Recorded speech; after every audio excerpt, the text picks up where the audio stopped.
course, with hedron and icosa, we'll have plenty of time, and I'm just going to add to my stakes. So therefore, my stakes, that T-share rate when I first made my stake, I'll always have that. Yeah, I'd completely forgotten. I was talking to Executioner the other night, and I mentioned this. I've completely forgotten about Pulsechain, and that I've even made a sacrifice. All the excitement with hedron and icosa, and then getting the little bonus of getting everything doubled on the other chains. I mean, who could have foreseen that a couple of weeks ago? Yeah, true. Executioner is taking a smart play on it, which is providing liquidity over there, and he's been making a killing. So, you know, how I'm kind of feeling like as soon as Pulsechain is announced, then all of the hexagons, which is the majority of the liquidity on both those new forks, are going to get pulled and brought over to probably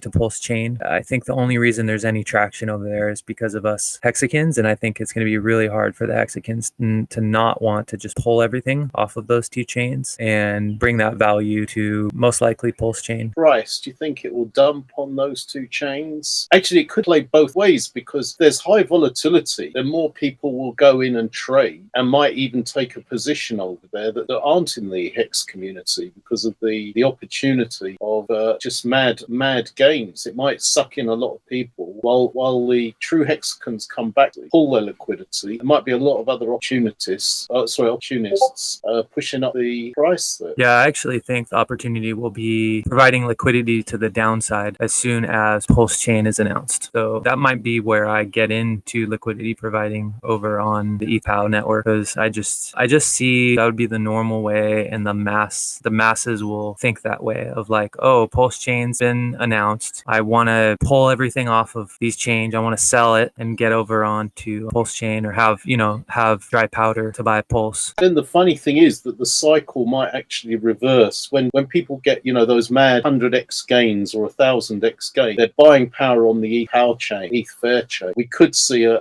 reversal at some point, which would take everyone else by surprise. Yeah, I think that's a good call. I think that would be my guess, is it would get drained and then it would get refilled, so to speak, and then equilibrium after going back and forth a few times will be achieved, and Pulsechain will be the clear winner. But yeah, I don't think they're gonna go away. I just think once Pulsechain's launched, all the hexagons that haven't done anything with the POW network, I think that they're obviously gonna want to take part in Pulsechain, right? So yeah, I would say maybe only 5% of hexagons are playing around on the forked chains currently. So yeah, just knowing that there's going to be volatility, the best place to position yourself, I think, is in liquidity providing. But obviously that takes a deep dive into understanding how it works and how to set up liquidity. How to balance the liquidity that you provide. In other words, like what side should it be thicker on, right? And what side should it be thinner on? Yeah, well, of course, if you don't want to be monitoring it all the time, just go for a pair that's linked, like hex icosa or hex hedron or hedron icosa, because then at least you'll end up with